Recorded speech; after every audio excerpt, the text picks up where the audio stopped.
Hello everyone, what do we have here? We have the carpet frame. So this is going to be a review of this frame and not the build.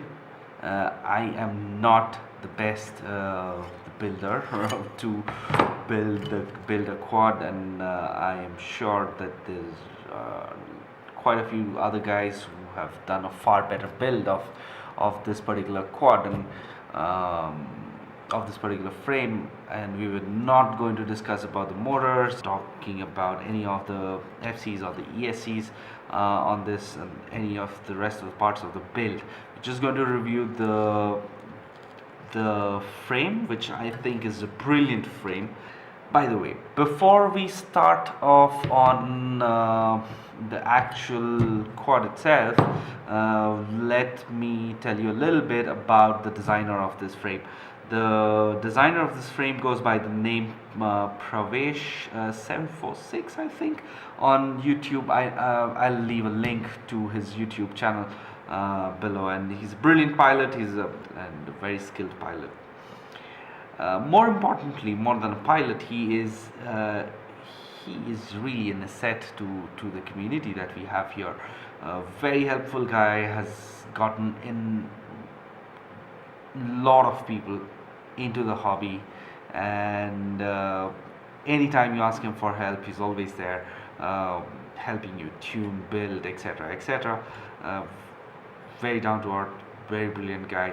And of course, having said that, this is his creation. He's been flying this a similar one. This is a stretched X frame. We'll get into the measurements, but he's been flying a similar symmetric frame before, and he's put in quite a few hours of flight time through it, and he decided to give us the frame. Why I say give us? Because we've been pestering him as in for quite some time, as in, why don't you start manufacturing it? We want a couple of those, and those frames that you fly, they're brilliant, and we're primarily impressed by the dry weight of the frame. The frame itself is 84 grams, along with all the hardware that it comes along with, and which is a pretty light frame if you say. And if we look into the features, it's an extremely strong frame. So if we look here, I don't know if it's visible on screen, but I can tell you the frame is 142 millimeters on the front, and about I would say 152 on the length, and it's a stretched X frame. And let's move on to see what the frame actually has. We've looked at the measurements. We'll look a little more on the details of the sizes. This is, let me read it out for you. This is about 9 millimeter on either side, and there's a small crossbar which is 4 millimeter. The rear bumper is about 7. The front bumper is about 10. The arms themselves are something of 14.5 or 14.75 millimeter there. So the unique thing about the frame is it not only does it look really cool, it has some really nifty features up its sleeve. If you look on the edges here, it protrudes a little bit of the motor, and that helps you when you go and bang into something on the front. Those are brilliant motor protectors, so that protects the motor pretty well. The camera is mainly protected by this front arm here, so that's just not just protection.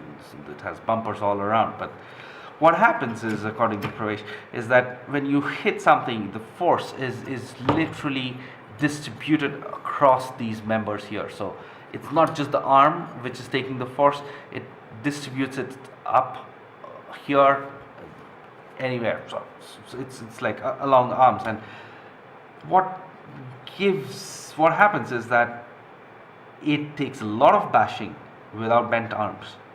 Well, it's a uni-body frame, do not bend arms on that. Second thing is that Well, I'm not a pilot good enough to tell you that, but then most people who have flown the frame say that the feeling is really crisp. There's no micro vibrations that the motors feel when you do really fast, high rate moves on the roll or the pitch.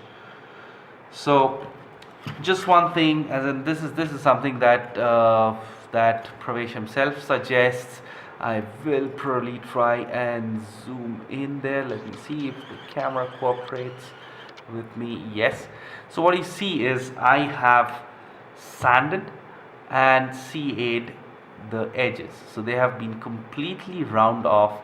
That helps the CA from delaminating. And I've done it all around the frame. If you see, it's done all around. So about the rest of the features. Okay, what comes in the kit?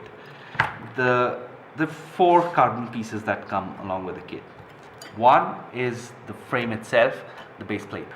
The top plate, which is I can measure this here and tell you it's a 2mm top plate there, right there. It's 2mm, right? And you have standoffs, which are I have a spare standoff here which is the same size, and I can tell you this is a 30mm standoff right there, right? So these are dumble standoffs. There are four of them which come here. These are titanium screws. Yes, they this kit comes standard with titanium screws, which is brilliant. As in, not only does the kit come with the ones that are needed for the hardware, it comes with a set for, of course I've not used the same ones for mounting my flight controller stack, but it comes with four for the flight controller stack and also for the motor. So all titanium hardware, brilliant. There's some things that are really thought out really well.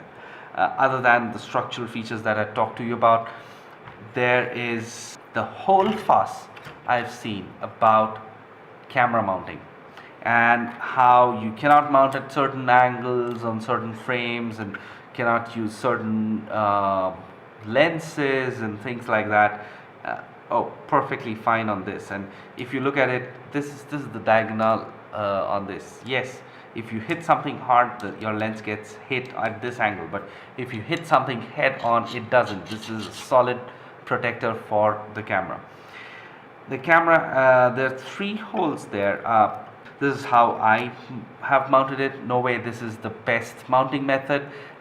This just works for me, so hence I use it. And you can go right up to 0 degrees on this, and you can go very easily up to let's say about like 60 degrees. I don't know a lot of people who fly 60 degrees, but yes, you can probably on this frame. And of course the arms are really thin on this, so that is not a negative in terms of strength as it is in terms of mounting ESC. So if you're a KISS ESC user, this might be a little too narrow for you to fit in standard KISS 24 amps. But having said that, on such a light frame, really, as in pretty people would go with a 4-in-1 ESC stack or something like that. I don't have one, I have not used one, but then that would really make a cool, really light frame to work with. I did not beat any record on this build. It's still 310 grams with all that you see here. Okay, one small little thing that I missed about the frame in the beginning, that was Pravesh, when he's getting it manufactured from his supplier, he's really taking care that the carbon on this is really top notch. There's no questions. The alignment of the fibers has been made such that there are fibers running along the arms, giving you maximum strength on all these directions. About one small little thing as a warning, this is as we go for more and more lighter builds, probably, someone is going to stick a normal 5.8 dipole around here. Just a small caution is that I think it is better to fit the dipole below the frame. The battery goes, of course, this is a bottom mounted battery, and it's best that the antenna is below the frame, because I just think that since this whole thing is all connected and it's carbon fiber, it might in fact act like as a Faraday cage, or a single shield of shield for electromagnetic waves. So your antennas sticking out the bottom is definitely really great. As in, these are my XM plus antennas that are sticking out here. That's how I've been doing my recent builds, and they work great. I have had never any problems with fail safes. They work great. And of course, this antenna is just an AMV, and as I said, this is not really the best way to build it. What I've seen most of the people building this particular quad do is that they route the antenna below and stick it onto.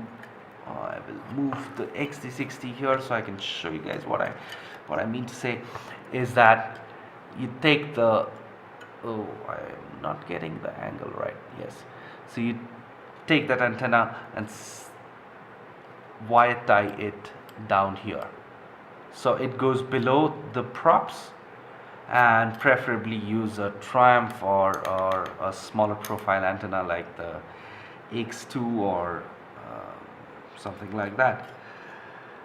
So I talked a lot about the frame. I'll probably, at the end of this video, I will try and get some HD footage of some really brilliant pilots at our airfield flying this frame, and we shall have a couple of flight videos, at least a minute or so at the end of it, and hopefully I can probably get Pravesh to send me a small HD clipping.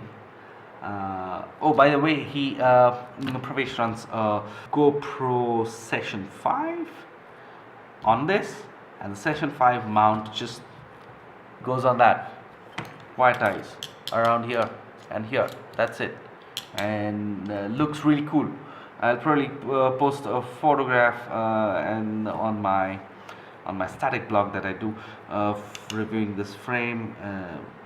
And thank you, Pravesh, for taking the time and designing it, and more importantly designing it for production and making it available for us.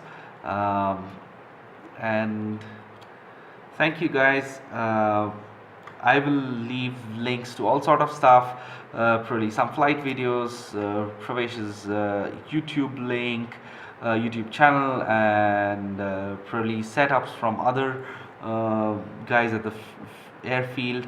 I will leave links to that in the description below. Having said that, that's the carpet frame, and happy flying. See you.